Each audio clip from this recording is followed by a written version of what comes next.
오늘 5월 마지막 주일인데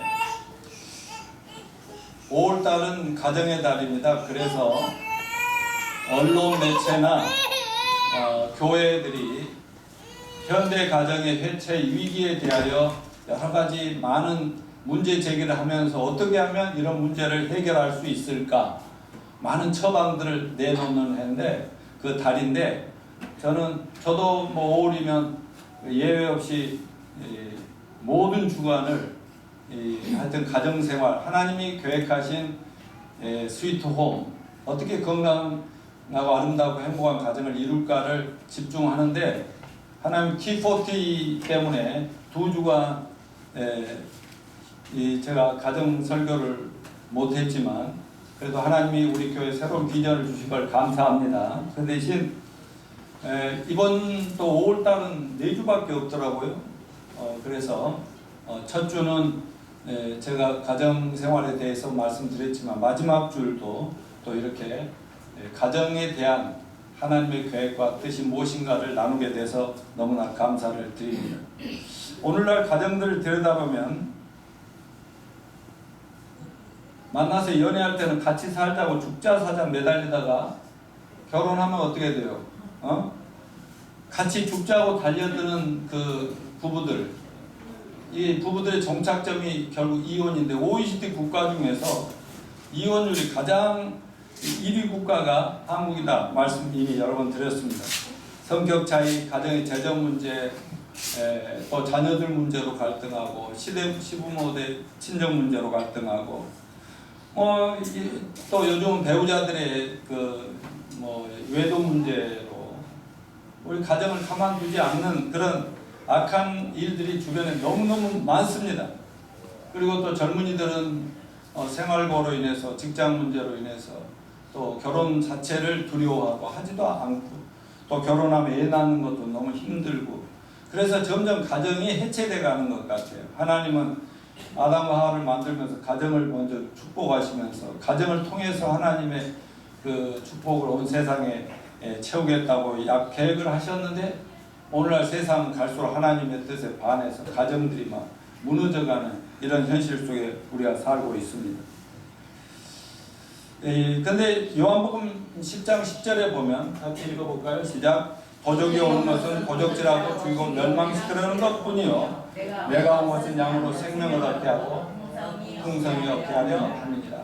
그러니까 사탄 마귀는 어떻게든지 가정을 깨뜨리려고 하는 거죠.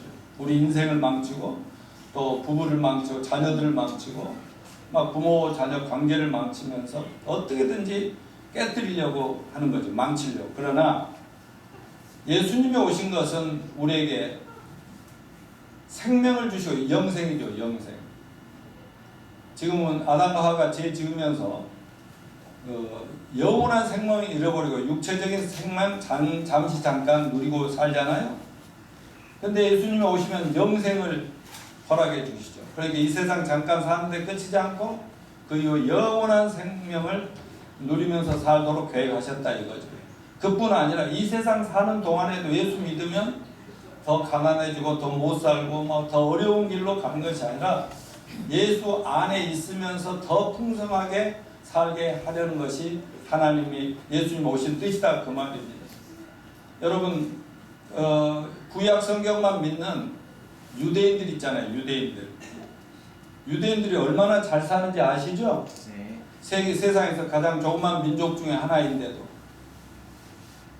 조상 대대로 여호와 하나님 한 분만 믿으면서도 그리고 우리처럼 신약은 안 믿고 예수도 안 믿고 구약만 믿음에도 불구하고 그 구약 성경을 통해서 하나님과 관계 속에서 얼마나 많은 지혜와 능력을 얻었으면 유대인들이 세상에 돈이 제일 많은 사람들이고 머리도 제일 이 IQ는 2자릿수예요. 우리나라가 IQ는 제일 높죠.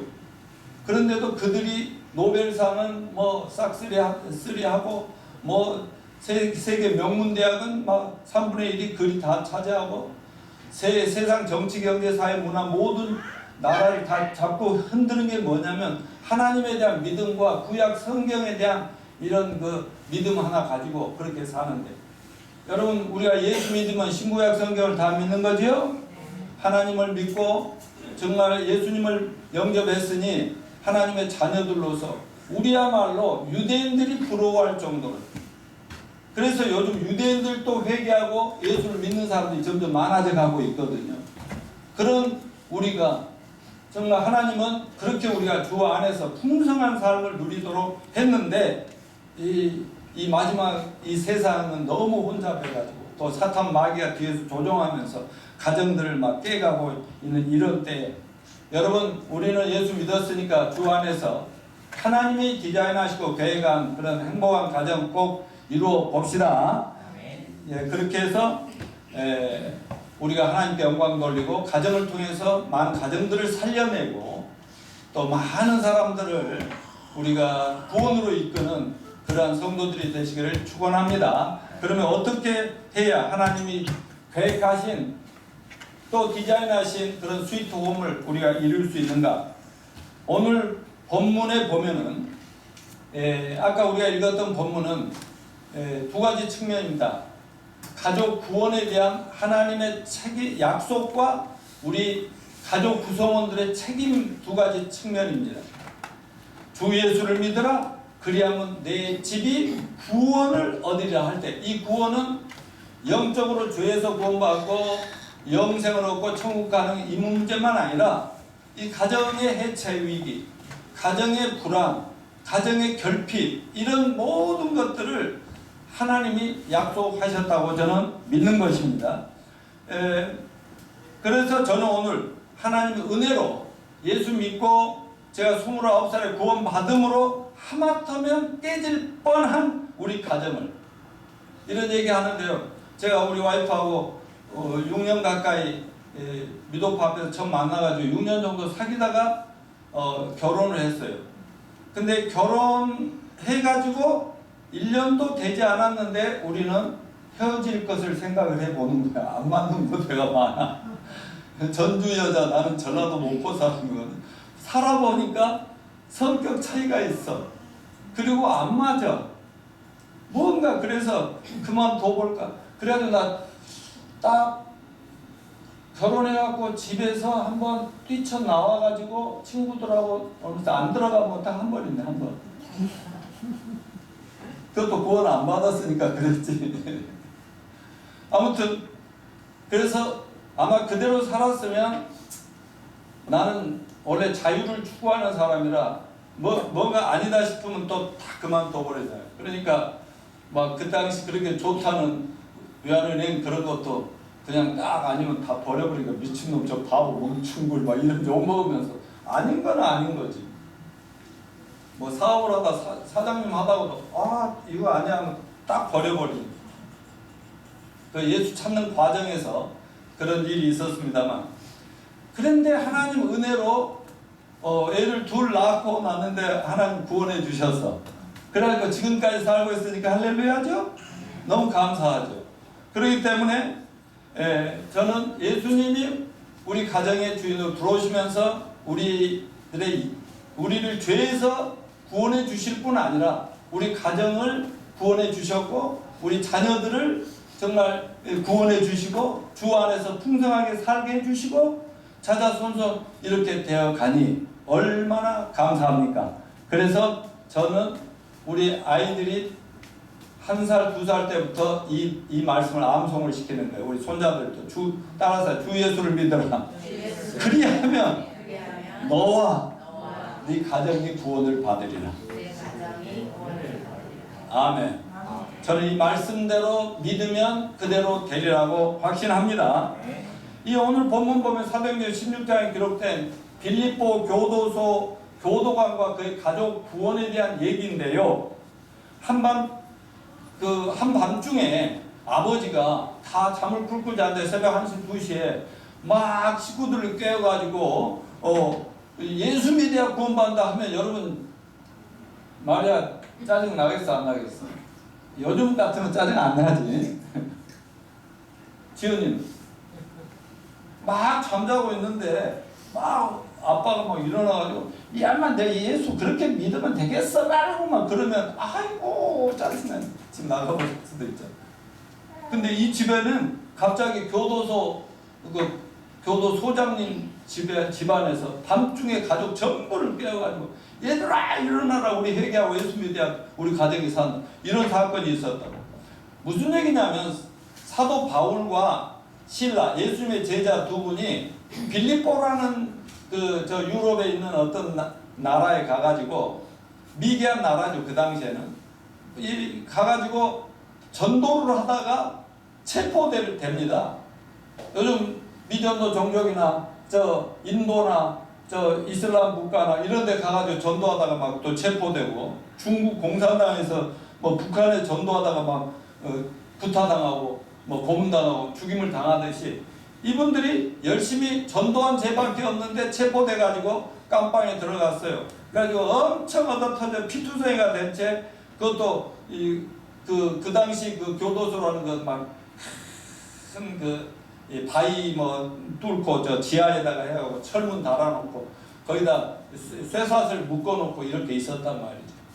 근데 거기서 막 이 두 사람은 피투성이 돼가지고 하나님을 찬송하고 찬양을 하고 있어요. 그런데 어떤 역사가 일어났어요? 쇠사슬이 부러지고 잠궈놓은 문이 막 열려버려요. 그래서 바울과 실라가 그냥 거기서 나가게 되죠. 자연스럽게. 그런 난리가 나니까 이 교도소장이 잠자다가 일어나가지고 문이 열려서 죄수들이 없으니까 나는 이제 죽었다고 뭔가 모르게 막 무거운 짐이 내려서 자기 자살하려고 그러잖아요. 근데 마침 하나님의 계획과 뜻이 있어서 그런지 바울과 실라 도망간 거 아니에요. 그런데 자살하려고 하는데 나 도망가지 않았다. 나 여기 있으니까 자살하지 마라. 그랬더니 막 너무 놀란 거야. 그 기적적인 역사도 놀랍지만 그분들이 이렇게 나와서 멀쩡하게 있는 것도 놀라고. 그래서 무릎을 꿇고 선생들아, 이 죄수들한테, 전에는 막 두들고 패고 막 이러던 사람이 무릎을 꿇고 선생님들이여, 어떻게 해야 내가 구원을 받을 수 있겠습니까? 나 좀 살려주십시오. 그랬더니 바울이 뭐라요? 주 예수를 믿으라.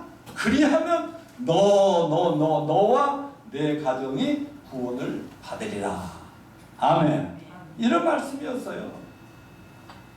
그래서 그날 그러면 어서 우리 집으로 좀 가십시다 해가지고 방으로 모시고 가서 가족들 다 깨운 다음에 그 다음에 몸을 딱 깨끗하게 씻어주시고 닦아주고 약 발라주고 나서 우리들에게 그 예수님 얘기 좀 해주십시오 해서 밤을 새워가며 그 예수님 얘기를 하는 거예요. 어차피 죽을 각오까지 됐으니까 기왕이면 이분들이 뭐 때문에 이렇게 세계를 다니면서 이런 얘기, 예수 얘기를 하는지, 그분이 누군지 자세히 들려달라고 해서 들어보니까 결국 유대 나라의 하나님의 아들이 사람으로 하나님의 사람 되어 오셨고, 뭐 얼마 전에 십자가에 돌아가셨는데 3일 만에 무덤에서 부활해서 그분은 지금도 살아계시고, 나도 그분을 대적하고 그분을 막 욕하고 그분 믿는 사람들 때려잡으러 다니다가 나도 예수님을 만나서 나 같은 죄인도 구원을 받았습니다.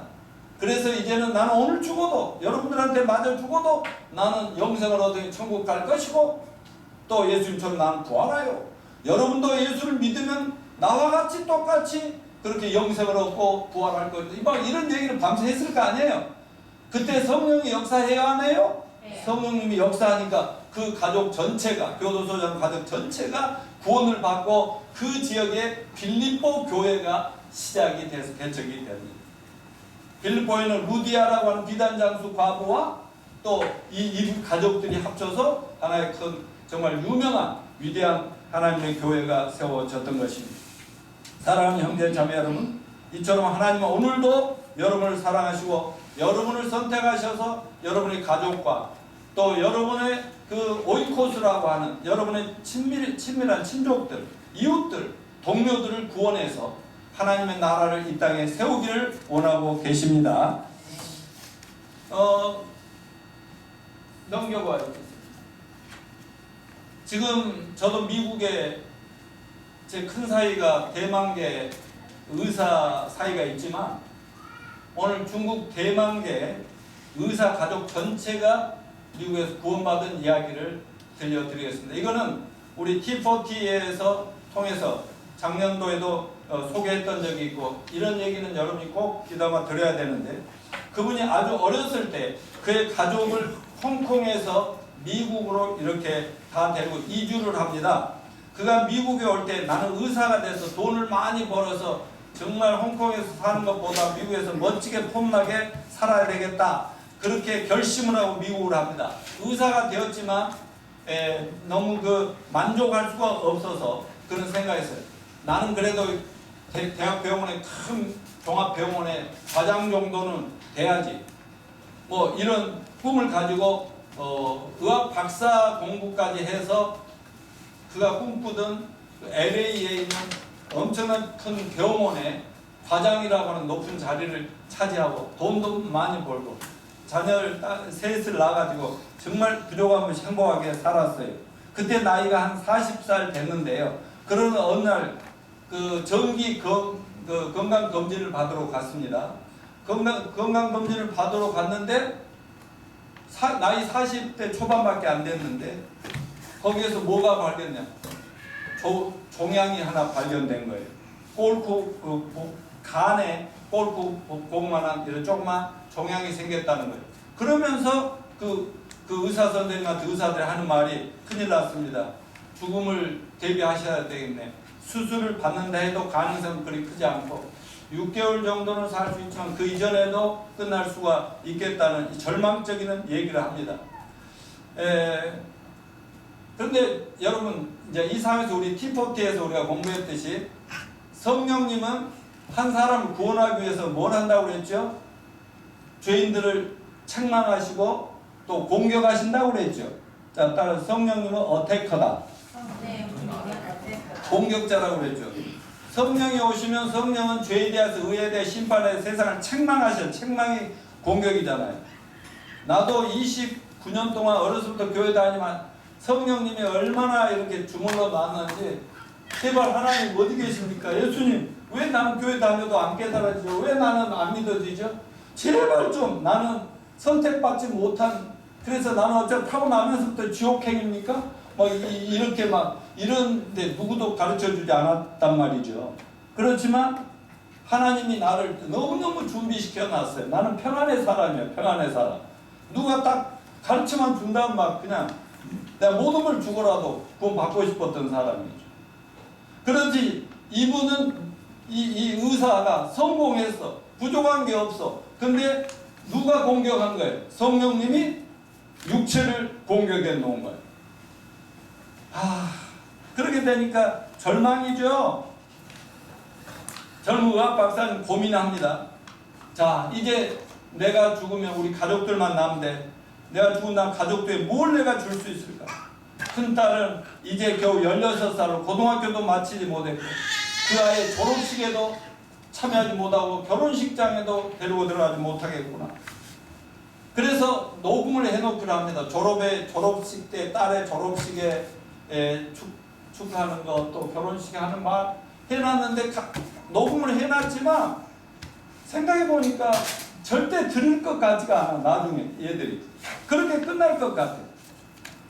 그러니까 자신의 죽음에 대해 생각하면 잠을 잘 수가 없어요. 그러다가 그가 10대 때 홍콩에서 교회 좀 나갔던 그거를 생각이 나는 거예요. 그 목사님 생각이 나는 겁니다. 미국에 온 이후에는 한 번도 교회를 나간 적이 없어요.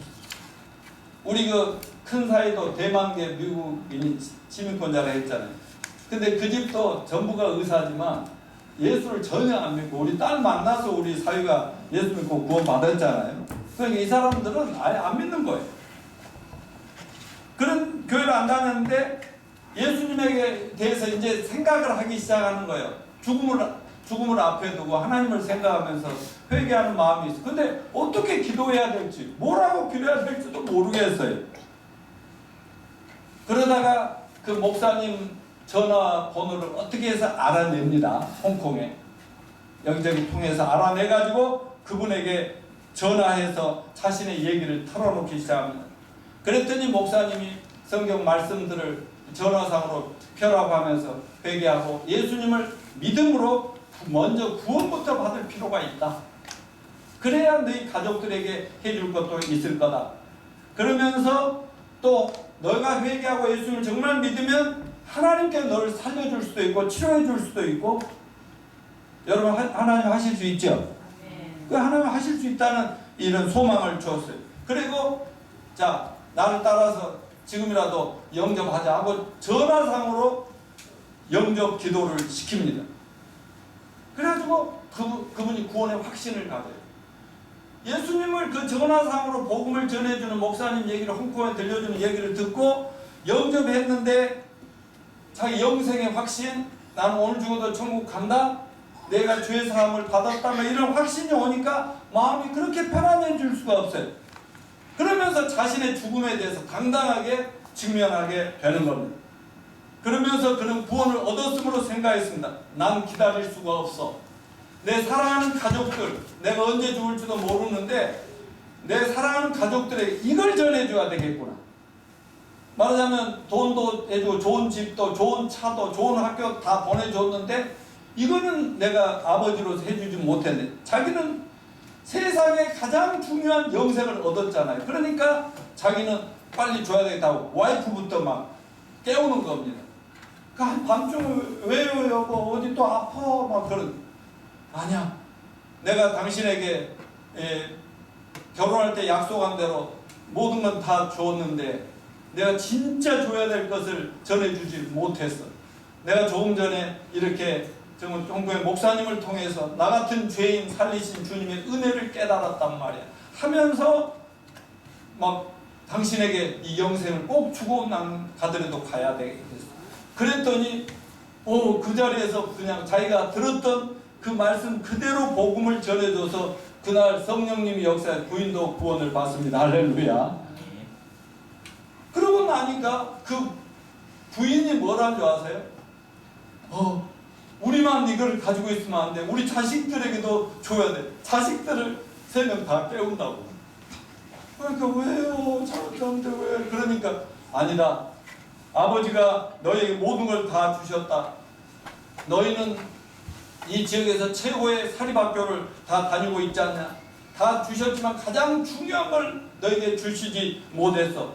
나도 조금 전에 아빠를 통해서 가장 세상에서 인생이 얻어야 될 영원한 중요한 것을 나도 방금 얻었거든. 그래서 더 이상 기다릴 수 없어서 오늘 밤 아버지가 너희들에게 주고 싶어 하는 것이 있어. 그랬더니 아버지가 애들한테 말합니다. 나는 곧 죽는다. 하지만 나는 영생을 얻었단다. 그래서 나는 내 문제를 내 죽음이 앞에 있지만 직면할 수가 있어. 두렵고 떨리는 게 아니라 얼마든지 죽으면 와라. 죽은 다음에 세계를 보고 있단다. 나는 내가 죽은 다음 어디로 가게 될지 알고 있어. 나는 너희들에게 이걸 전해주고 싶고, 그래야 내가 먼저 가더라도 나중에 너희들이 와서 우리는 다시 만나서 영원토록 다시 살 수가 있는 거란다.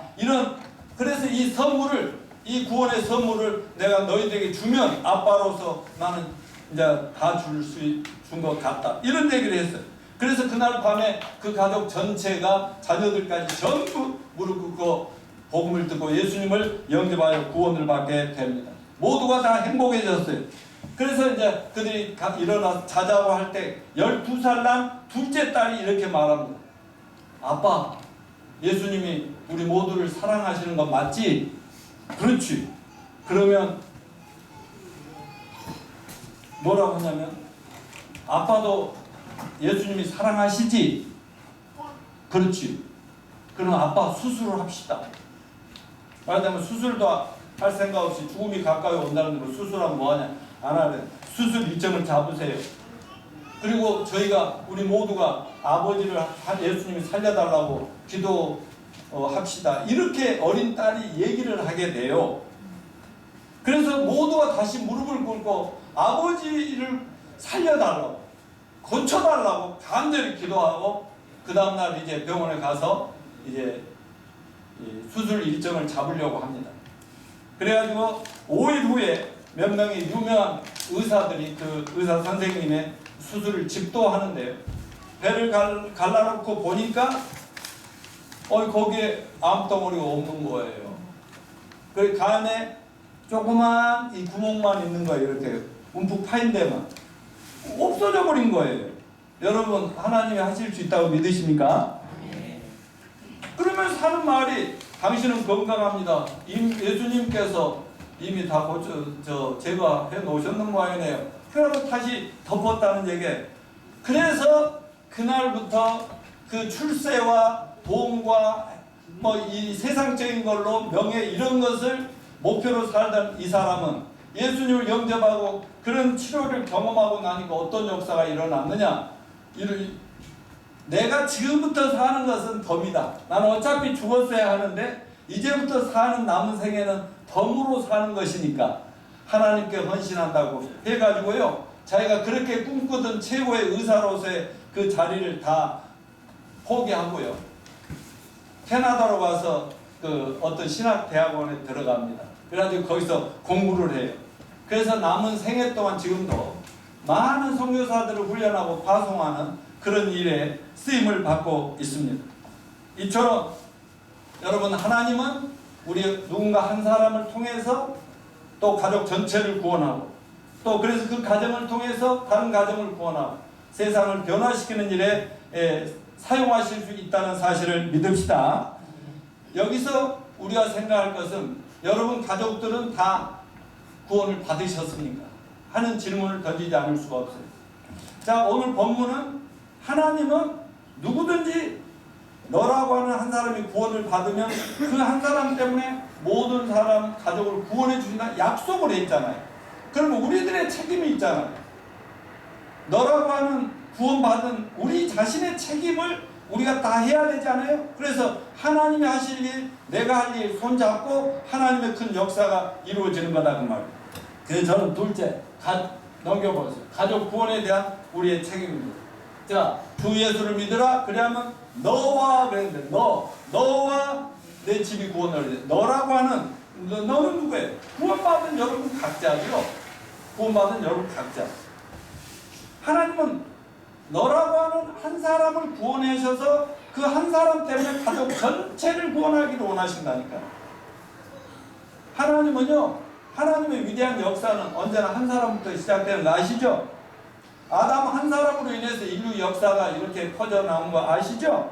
노아, 우리 노시 가문의 노아, 예, 우리 조상님 노아 한 사람 때문에 가족 8명 다 구원받은 거 아시죠? 그리고 인류의 중시조가 되었어요. 또 아브라함 한 사람 때문에 이스라엘 민족이 이렇게 형성됐지 않습니까? 모세 한 사람을 불러 선택하심으로 이스라엘 민족 전체를 애굽에서 해방시키고 구원을 시키고 다 그래가지고 가나안으로 이끌어간 거 여러분 아시잖아요?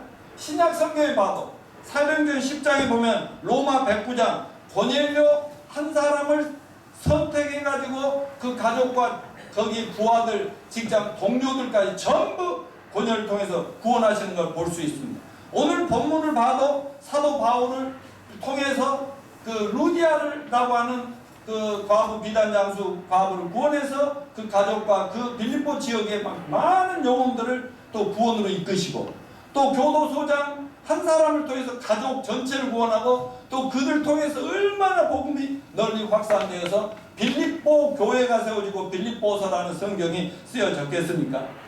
하나님은 한 사람 예수 그리스도를 이 땅에 보내서 전 인류의 구원을 준비하시고 구원을 이루어가고 계심을 찬양합니다. 그리고 또 그 누군가를 통해서 우리에게 복음이 전해졌고 또 나를 통해서 또 여러분을 통해서 여러분 가족들이 구원을 받고 그런 거 아니겠습니까? 그런 의미에서 저 강원도에 어떤 산골짜기 처녀 한 사람이 서울로 오면서 교회를 나가게 됩니다. 그 이름이 김영자 자매입니다. 그런데 거기에서 멋진 아들 2명이 나옵니다. 두 부부가 교회에서 결혼합니다. 그래서 두 아들은 자동적으로 교회를 다니게 돼서 예수를 믿는, 그래서 믿음 안에 있는 거. 엄마 아빠의 효도해야 될 이유가 거기 있는 거야. 이와 같이 한 사람 때문에 이렇게 점점 가족들이 이렇게 확산돼 간다 이 말이죠. 오늘날에도 하나님은 여러분과 나 한 사람을 먼저 불러 선택해 구원함으로 먼저는 가족들 그리고 직장 동료들 나의 오이코스라는 말은 그 친척만 얘기하는 게 아니라 동료, 친구, 이웃들 나하고 관계된 많은 사람들을 구원하기를 원하신다는 사실을 믿읍시다. 저의 가족 구원의 역사도 나로 말미암아 시작됩니다. 제가 잠깐 제 가족, 우리 부모, 형제, 자매들 제가 구원받고 어떻게 구원 역사가 이루어지는가. 옛날이나 지금이나 똑같이 하나님은 그렇게 역사하신다는 것을 또 간증하기를 원합니다. 근데 여러분, 가족이 구원받으려면 먼저 내가 구원을 받아야 되겠더라고요. 저는 여러 번 얘기했지만 어려서부터 우리 동생들을 데리고 그냥 교회 저 산골짜기에서 저 시내에 있는 큰 교회를 가면 얻는 것이 너무 많아서 우리 동생들 다 데리고 갔다. 동네 애들도 데리고 다녔다니까. 그런데 내가 구원의 확신이 29살 때 화곡동에서 예수님을 제대로 만나 구원을 받기까지는 우리 가족들 구원에 대해서 그렇게 신경 쓰지 않아요. 우리 아버지, 어머니 그렇게 우리 칠남매 키우려고 고생했고 그렇게 사랑한다고 하고 너무 눈물겹게 감사하지만 뭐 그분들의 구원에 대해서 별로 관심이 없어요. 난 교회 다녀요. 나. 그러니까 교회는 나의 이용물이지 내가 구원의 은혜가 감사해서 내가 목숨을 바쳐서 교회를 세우고 그런 게 전혀 아니었다니까. 그래서 제가 29살에 구원을 받잖아요. 여러분 잘 알다시피. 그런 내가 구원 받으니까 맨 먼저 어떻게 됐어요? 꼭 아까 그 교도소장 같은 역사가 일어나는 거예요. 그때 내가 약국의 상담실에서 상담을 하고 한 2시간 성경을 통해서 내가 예수님을 영접하고 완전 새 사람이 되어서 그분은 가시고 나서 우리 약사님이신 전정자 와이프한테 복음을 전합니다. 내가 성경에 어디 그런 말씀이 있는지도 모르지만 그분하고 성경을 통해서 할 때 막 성령이 역사해서 내가 완전히 거듭났다니까. 그대로 성령이 말씀하게 하심을 따라서 와이프에게 이리 와봐. 당신도 나도 다 어려서부터 교회는 다녔지만 다 가짜잖아. 가짜. 엉터리잖아.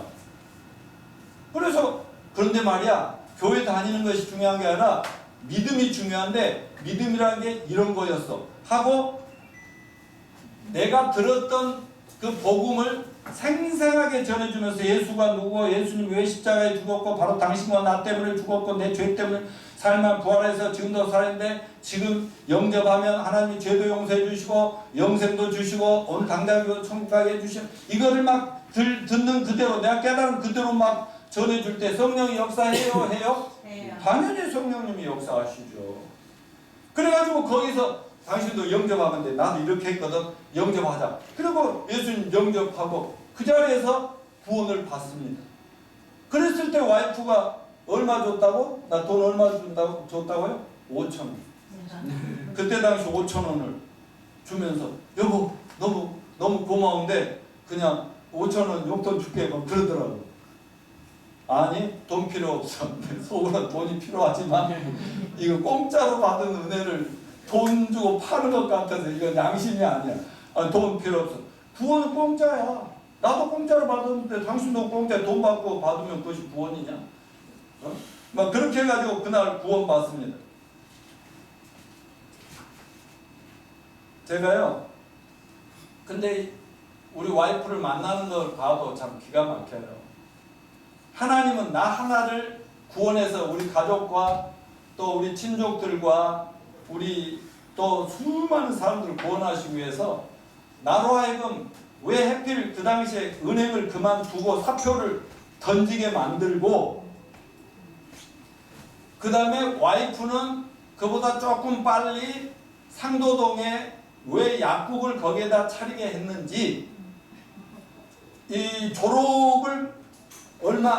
졸업하기도 전에 약국부터 오빠가 막 강제로 차려준 거야. 그러니까 어쩔 수 없이 전주 여자가 서울에 사는 겁니다. 그래가지고 하필 은행 그만두는 날 짐을 싸러 친구랑 미도파에서 버스를 타는데 그 버스에 그 여자가 타 있었어요. 그러니까 야 성필아 결혼이라는 게 참 신기하게 만난다. 다 지나고 보면 기가 막히게 된다. 내가 막 좋아서 막 쫓아다닌다고 되는 게 아니고 꼭 만날 사람들께 만나야 되는데 믿음이 있는 사람들은 더 하나님이 친밀하게 이렇게 만나게 해주신다는 걸 믿으시길 바래요. 마리아야, 아멘이요, 아멘. 그런데요, 그게 뭐냐면, 그래 놓고 날 만나서 내가 만난 지 6개월 만에 결혼 약속을 합니다. 그리고 그 내 아내 된 사람은 전주로 다시 불려가서 약국을 폐쇄하고 전주에 가서 약국을 더 크게 오픈합니다. 근데요, 어떻게 된 건지 아십니까? 나중에 결혼해가지고요, 이 여자하고 결혼 만난 지 6개월 만에 결혼 약속하고 한 6년 만에 결혼을 하는데요, 결혼해가지고 애를 두 번째까지 낳을 때쯤, 둘째를 우리 아들 낳을 때쯤 화곡동으로 이사를 가게 만듭니다. 거기에 우리 아내 대학 동문이 미국서 예수님을 만나가지고 한국에 와서 교회를 개척합니다. 그분이 약국 앞을 지나다니다가 들어와서 우리를 만나게 됩니다. 그 친구 동창을 만나서 내가 구원을 받습니다. 내가 구원을 받으니까 우리 와이프도 덩달아 구원을 받습니다. 여러분, 이게 기가 막힌 알파고보다 치밀한 하나님의 계획 아닙니까? 여러분이 구원받은 건 정말 하나님의 놀라운 그 섭리와 솜씨 속에 이루어졌다는 것을 잊지 마시길 바랍니다.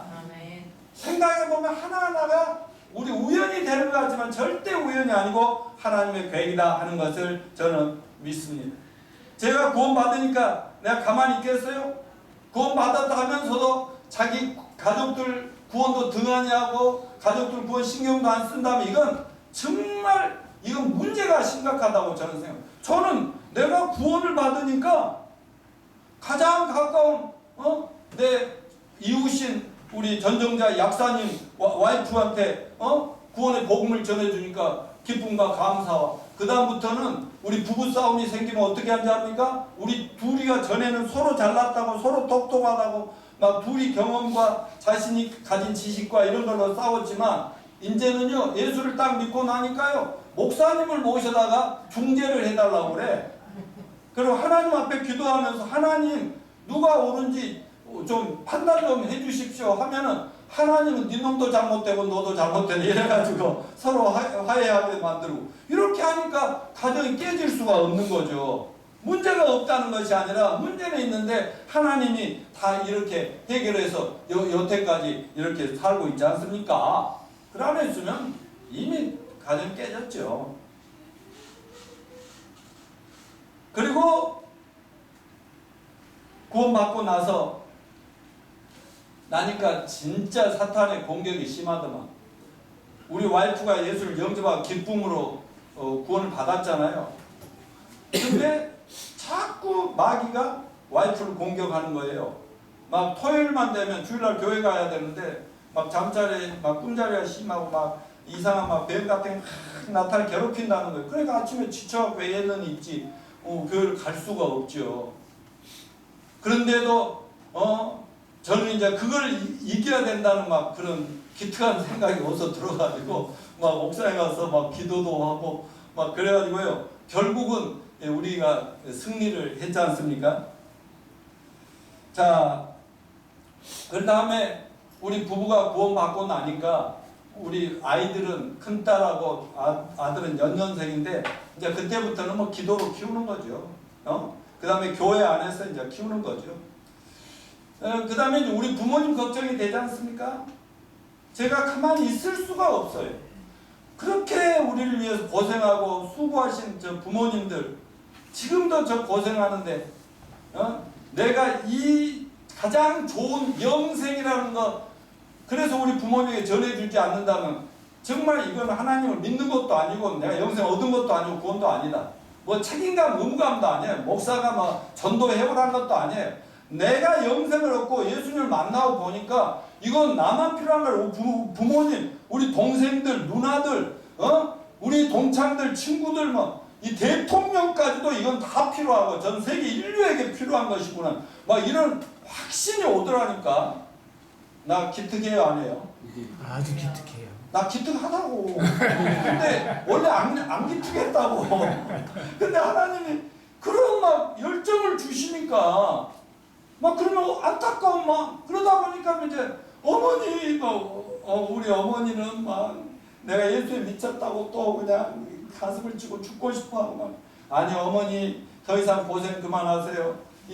저는 약국을 하고 내가 사업을 하고 막 해서라도 돈을 많이 벌어가지고 우리 부모도 잘 살게 해주려고 했는데요.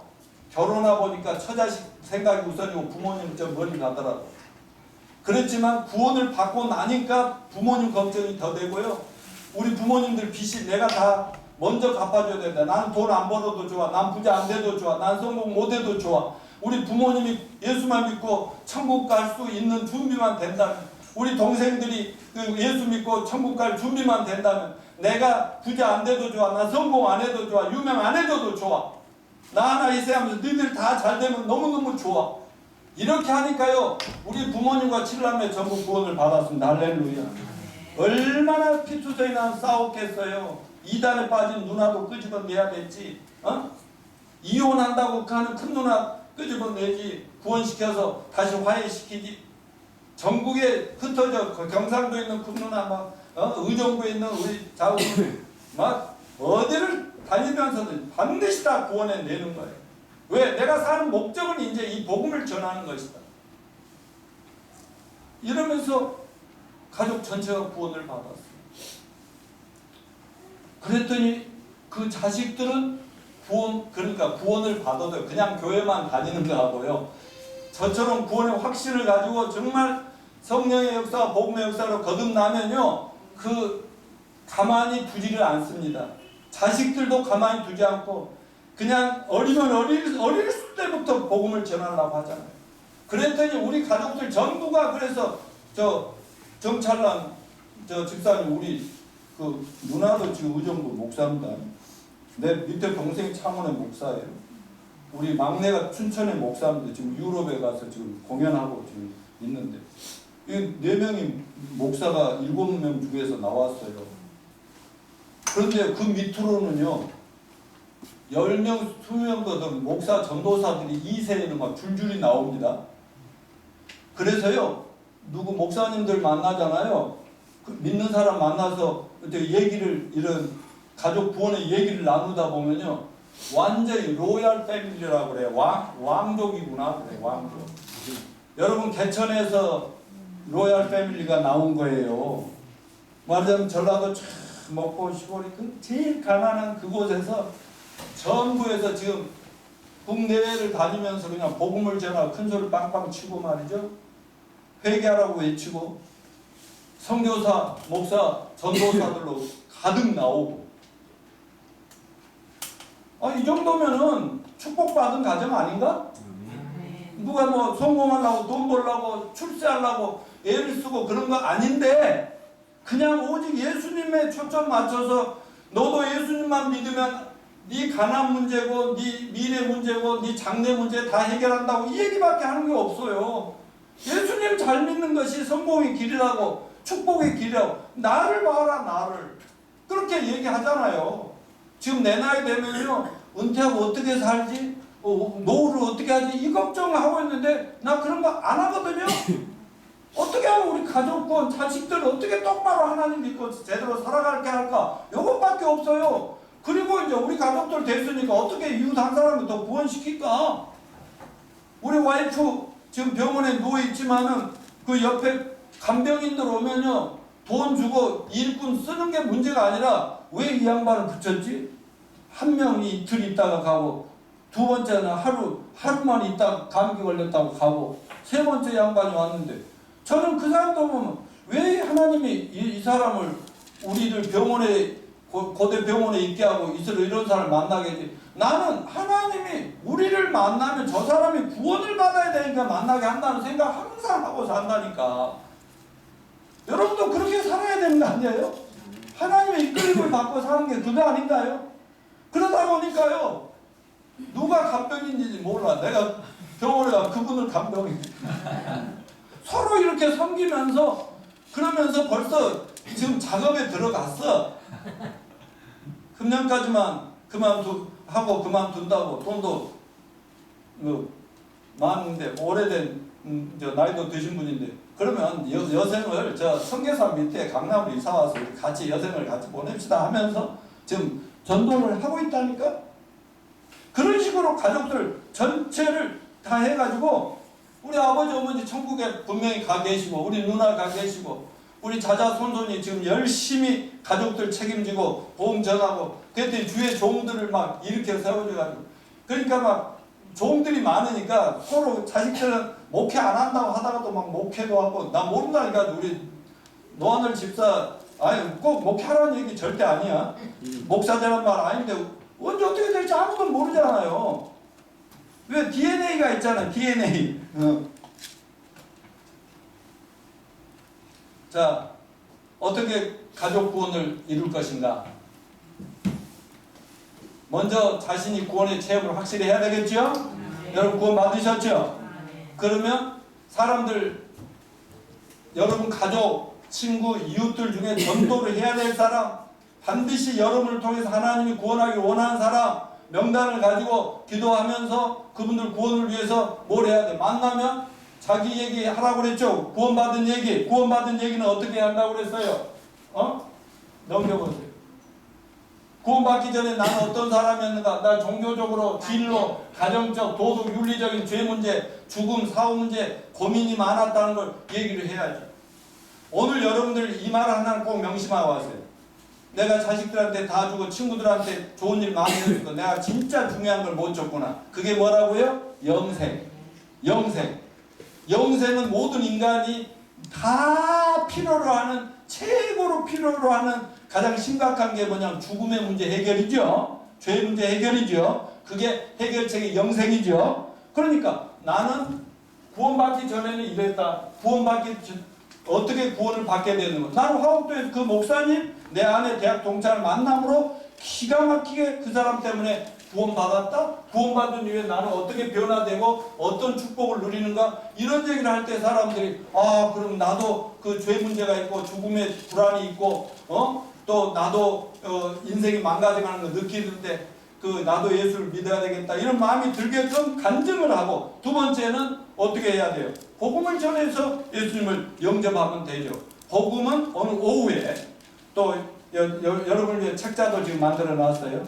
이걸 가지고 한번 또 쫙 전해드려 드리겠습니다. 그러면 이것만 있으면 여러분들이 여러분 친구들 누구든지 전도해서 그 자리에서 예수님을 영접을 시키고 성령님이